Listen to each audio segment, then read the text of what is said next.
लेकिन रतिंदर जी, जरा Shiv Khera ji, thank you for joining in. Just give me 5 minute sir, मैं आ रहा हूं आपके पास, क्योंकि आज हिस्ट्री को भी समझना बहुत जरूरी है। मेजर तूर में आ रहा हूं। रतिंदर जी, जरा मुझे यह बताइए आप, सिंह साहब, कि भाई ये सब पहले हो रहा था, ये ऐसा तो नहीं कि अचानक जब एक पत्रकार को पता है, मनजिंदर सिंह सिरसा कह रहे हाँ बिल्कुल ठीक बात है, अब एक व्यक्ति जो सांसद बन गए, बहुत वरिष्ठ है, साइन कर देते हैं, कनाडा में वीजा मिल जाता है। क्या भारत की सरकार को नहीं पता था? क्या भारत की इंटेलिजेंस एजेंसीज को नहीं पता था?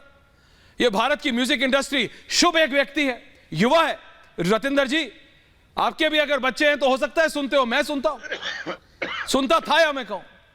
और शुभ के क्रेजी फैंस, और ऐसा नहीं जो इंटरनेट पे कहा जा रहा है कि सिर्फ जिनको पंजाबी आती है या जो गुरमुखी समझते हैं वही नहीं, सब हमारे हिंदुस्तान के भाई उस अच्छे म्यूजिक को मतलब एंजॉय करते हैं। लेकिन ऐसे व्यक्ति को डिरेल कर देना और उससे हिंदुस्तान का ऐसा मैप पब्लिश करा देना जिसमें भारत का मुकुट नहीं है, पंजाब नहीं, ये तो सोची समझी रणनीति के तहत हो रहा है।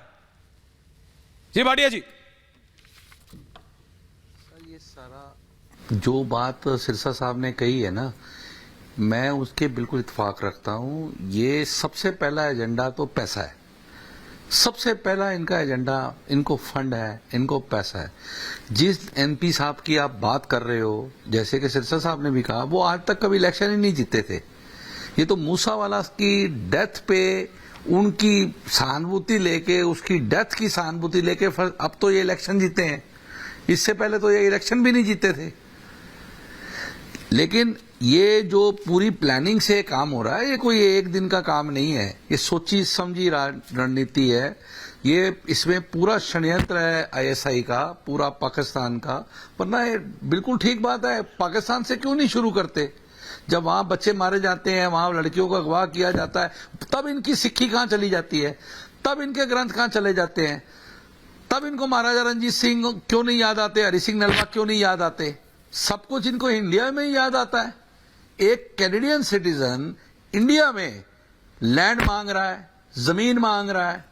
अरे भाई, तुझे खालिस्तान बनाना है, वहां बना, तू यहां मांग क्यों रहा है? तू है कौन? तू तो इंडियन सिटीजन ही नहीं है मेरे भाई। लेकिन क्योंकि ये सिर्फ देखिए, आज हमारी इंडिया की सिचुएशन इतनी अच्छी है कि आज हम स्टेबलाइज हैं, इनको तकलीफ हो रही है, इनको प्रॉब्लम हो रही है। इंडिया स्टेबल क्यों हो रहा है? इंडिया आगे क्यों बढ़ रहा है? आज 5th लार्जेस्ट इकोनॉमी क्यों बन गया? और इस तरह चलता रहा तो 3rd लार्जेस्ट बनने में हमें कोई रोक नहीं सकता। That is the major problem, बहुत बड़ी प्रॉब्लम है। इनको बड़ी तकलीफ हो रही है। लेकिन रतिंदर जी, आप लोगों को भी खड़ा होना पड़ेगा ना, सिरसा साहब ने जैसे कहा।